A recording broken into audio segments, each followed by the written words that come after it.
मंत्रिमंडळाच्या बैठकीमधून महाराष्ट्रातील शेतकऱ्यांसाठी विशेष बातमी समोर आलेली आहे। अखेर कर्जमाफीला मंजुरी मिळाली असून 56 लाख शेतकऱ्यांना कर्जमाफीचा लाभ मिळणार अशी बातमी आपण ऐकली होती। परंतु आताच मंत्रिमंडळाच्या बैठकीमधून अधिकृत माहिती समोर आली आहे। त्यातून सरकारने एका झटक्यात 17 लाख शेतकऱ्यांना थेट कर्जमाफीमधून बाहेर फेकलं आहे। सकाळी पत्रकार परिषदेमध्ये मुख्यमंत्र्यांनी 5 निकष जाहीर केले आहेत। त्यानुसार अनेक शेतकऱ्यांना कर्जमाफीमधून बाद ठरवण्यात आलं आहे। महाराष्ट्रातील 8 जिल्ह्यांवरती आता कर्जमाफीचा लाभ न मिळण्यासाठी शिक्कामोर्तब झाला।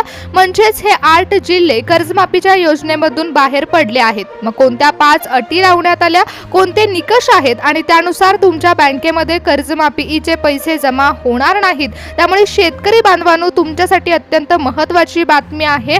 काही शेतकऱ्यांसाठी फायद्याची बातमी देखील समोर आली आहे, कारण कर्जमाफी होत असतानाच आता सरकारने 2 टप्प्यानुसार कर्जमाफीचा लाभ शेतकऱ्यांच्या खात्यामध्ये वितरित करण्याचा निर्णय घेतलाय।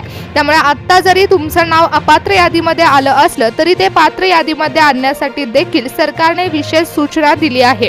शेतकरी बांधवांनो, पत्रकार परिषदेमध्ये थेट मुख्यमंत्र्यांनी सांगितलं आहे की आता कर्जमाफी वितरणाचा निर्णय घेण्यात आलाय, परंतु सरसकट हा शब्द आता खोडून काढण्यात आला। सर्वांचं कर्ज माफ होणार नाही, फक्त गोरगरीब आणि गरजू शेतकऱ्यांचं कर्ज माफ केलं जाणार आहे।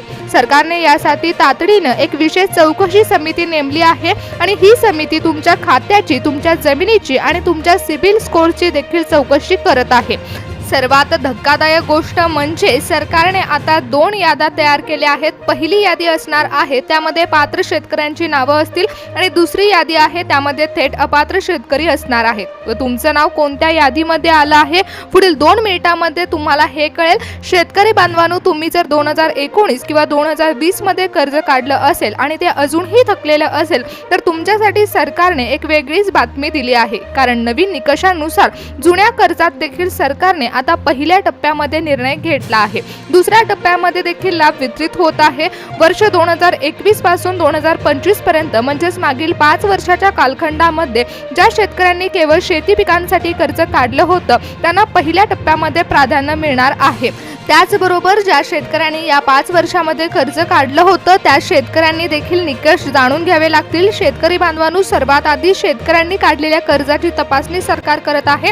त्यानुसार शेतकऱ्यांची नावं ही पात्र किंवा अपात्र यादीमध्ये घालण्यात येत आहेत।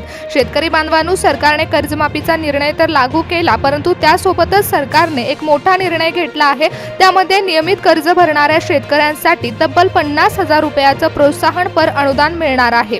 त्याचबरोबर पेरणीसाठी शेतकऱ्यांना 21,000 रुपये देखील मिळत आहेत। 21,000 रुपये हे थेट बँक खात्यामध्ये सोडले जातील। शेतकरी बांधवांनो, मान्सूनच्या पेरणीसाठी सरकार तुम्हाला मदत करत आहे। कर्जमाफीच्या लाभासोबतच शेतकऱ्यांना आणखीन विशेष अनुदान मिळत आहे। त्यामध्ये महाराष्ट्रातील शेतकऱ्यांसाठी सरकार विचार करत आहे, परंतु महाराष्ट्रातील 8 जिल्ह्यांना का वगळण्यात आलं आहे हे देखील आपण पाहणार आहोत। जर तुमच्या जिल्ह्याचं नाव या 8 जिल्ह्यांच्या यादीमध्ये असेल तर तुमच्यासाठी ही बातमी अत्यंत महत्त्वाची आहे। शेतकरी बांधवांनो, नेमके 8 जिल्हे जे आहेत तिथल्या 17 लाख शेतकऱ्यांच्या नावावर सरकारने थेट रेड मार्क म्हणजेच लाल फुल्ली मारली। कालपर्यंतच्या शेतकऱ्यांना वाटत होतं की माझं कर्ज माफ होईल, त्यांच्या पायाखालची जमीनच सरकली। सरकार म्हणतंय की या 8 जिल्ह्यांमध्ये कर्जमाफीच्या वाटपामध्ये अनेक 7/12च्या नोंदीमध्ये प्रचंड घोटाळा किंवा तांत्रिक तफावत सरकारला आढळून आली आहे। त्यामुळेच या 8 जिल्ह्यांना सरकारने लांबणीवरती टाकलं आहे। म्हणजे शेतकरी बांधवांनो, आता जो पहिला टप्पा शेतकरी कर्जमाफीचा पार पडणार आहे, ज्या कर्जमाफीला मंजुरी मिळालेली आहे तिथे हे 8 जिल्हे असणार नाहीत। तर या 8 जिल्ह्यांना 5 निकषानुसार दुसऱ्या टप्प्यामध्ये कर्जमाफीचा लाभ मिळणार आहे। त्यामुळे तुम्ही आता 17 लाख शेतकऱ्यांच्या यादीमध्ये असणार आहे का पहिल्या यादीमध्ये असणार आहे हे पहा। कारण सरकारने आता सरसकट हा शब्द काढून टाकून सर्च ऑपरेशन हा शब्द लागू केला आहे। महसूल विभागातून थेट तुमच्या घरापर्यंत आता कर्जमाफीचा लाभ वितरित होत असताना कम्प्युटर सिस्टीमवरून तुमचं नाव हे अपात्र यादीमध्ये किंवा पात्र यादीमध्ये घातलं जाणार आहे। शेतकरी बांधवांनो, तुमच्या बँकेची फाईल देखील आता तपासली जाणार आहे। यामध्ये अनेक शेतकऱ्यांचे सिबिल स्कोअर देखील तपासले जातील। काही विशिष्ट कारणामुळे शेतकऱ्यांच्या 7/12वरील पिकांची माहिती देखील तपासली जात आहे। आता लक्षात घ्या की अजूनही जून महिन्यामध्ये याद्या अंतिम होईपर्यंत तुमच्याकडे एक सुवर्ण संधी आहे। त्यानुसार तुम्ही सरकारी पोर्टलवरती तुमचं नाव हे पात्र यादीमध्ये देखील घालू शकता। शेतकरी बांधवांनो, सरकारने जे 5 निकष लावले आहेत त्या 5 निकषानुसार तुमचं नाव यादीमध्ये घातलं जाणार आहे, परंतु या निकषापासून वाचण्याची संधी देखील तुम्हाला देण्यात आली आहे। शेतकरी बांधवांनो, सर्वात महत्त्वाचं म्हणजे बँकेच्या नियमामध्ये देखील फेरफार होत आहे आणि या नियमावलीमध्ये 4थ्या निकषामुळे अख्ख्या महाराष्ट्रातील शेतकऱ्यांसाठी धोक्याची घंटा लावण्यात आली। कारण जेव्हा सिबिल स्कोअर चेक केला जाईल तेव्हा शेतकऱ्यांच्या सिबिल स्कोअरनुसार शेतकऱ्यांची नावं रेड लिस्टमध्ये देखील येऊ शकतात। त्यामुळे शेतकरी बांधवांनो, पुढची 2 मिनिटं लक्षपूर्वक ऐका की कोणत्या 5 निकषानुसार शेतकऱ्याचं नाव हे अपात्र यादीमध्ये घालण्यात येणार आहे। शेतकरी बांधवांनो, 2 दिवसापूर्वी मुख्यमंत्री देवेंद्र फडणवीस साहेब आणि कृषी मंत्रालयाच्या वरिष्ठ अधिकाऱ्यांची एक बैठक पार पडली आणि या बैठकीमध्ये समोर आलं की आता सरकारने तब्बल 36,585 कोटी रुपयाचा पुण्यश्लोक अहिल्यादेवी होळकर शेतकरी कर्जमाफीच्या योजनेला मंजुरी दिली आहे आणि यामध्ये तब्बल 56 लाख शेतकऱ्यांचं 2 लाखापर्यंतचं कर्ज हे एका झटक्यात माफ केलं जाणार आहे।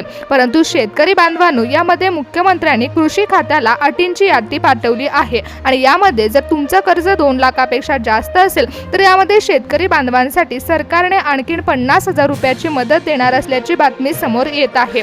परंतु शेतकरी मित्रांनो, तुम्हाला पेरणीसाठी, खत खरेदी करण्यासाठी, बियाणांसाठी देखील सरकार आता 21,000 रुपयाचा मदतीचा प्रस्ताव मांडत आहे। त्यामध्ये आता काही शेतकऱ्यांची नावं आणि त्यांच्या बँक खात्याची खोल तपासणी केली जात आहे। यामध्ये सरकारमार्फत शेतकऱ्यांच्या बँकांची तपासणी पार पडल्यानंतर देवेंद्र फडणवीस साहेबांच्या हस्ते तुमच्या खात्यामध्ये 21,000 रुपयाचं अनुदान जमा होणार आहे। शेतकऱ्यांनो, यासाठी तुमचा आधार प्रमाणीकरणानुसार नाव यादीत घेतलं जाणार आहे। शेतकरी कर्जमाफीच्या निर्णयाला तर संमती मिळत आहे, परंतु त्यासोबतच जर तुमचं आधार कार्ड तुमच्या बँक खात्याशी लिंक असेल तर कर्जमाफीसाठी तुमचा मार्ग मोकळा होत आहे।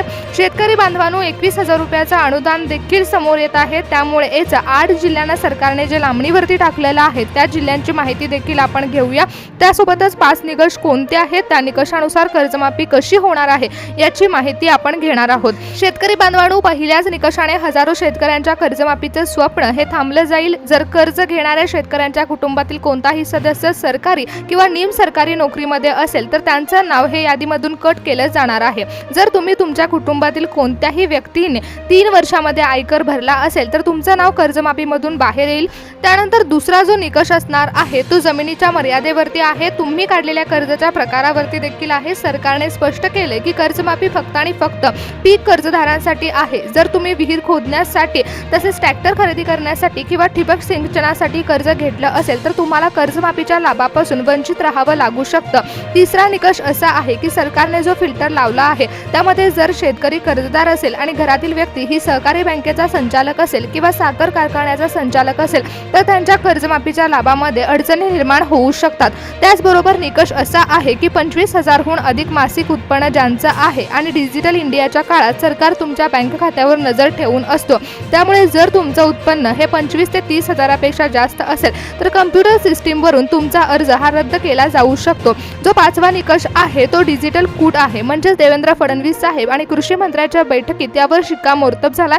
जोपर्यंत तुमच्या सातबाऱ्याची नोंद केंद्र सरकारच्या ॲग्रीज ट्रॅक प्रणालीवर होत नाही आणि तुमच्या ई पिकाची पाहणी हे अचूक जुळत नाही तोपर्यंत सरकार कर्जमाफीला मंजुरी देण्यासाठी तुमच्याकडे अट लावून ठेवणार आहे। त्यामुळे अनेक शेतकऱ्यांनी कर्ज घेताना ज्या ठिकाणी कापूस लिहिलं होतं आणि ई पीक पाहणीमध्ये सोयाबीन नोंदवल्याचं सरकारच्या लक्षात आलं, अशा अनेक जणांची नावं ही अपात्र यादीमध्ये येऊ शकतात। आधार कार्डला बँक खातं देखील जोडलेलं असावं आणि आधार कार्ड आणि तुमच्या नावाचं स्पेलिंगमध्ये मिस्टेक नसावे। छोट्या तांत्रिक चुकीमुळे तुमच्या कर्जमाफीची फाईल ही रद्द होऊ शकते आणि या त्रुटीमुळे महाराष्ट्रातील अनेक शेतकरी वंचित राहू शकतात। शेतकरी बांधवांनो, या 5 कडक अटीनुसार ई पीक पाहणी असेल किंवा आणखीन जे निकष लावण्यात आलेले आहेत त्यानुसार तुमचं नाव हे पात्र यादीमध्ये घालण्यात येणार आहे आणि तुमच्या खात्यामध्ये कर्जमाफीचा लाभ वितरित केला जाणार आहे। अखेर कर्जमाफीच्या प्रक्रियेला सुरुवात झालेली आहे।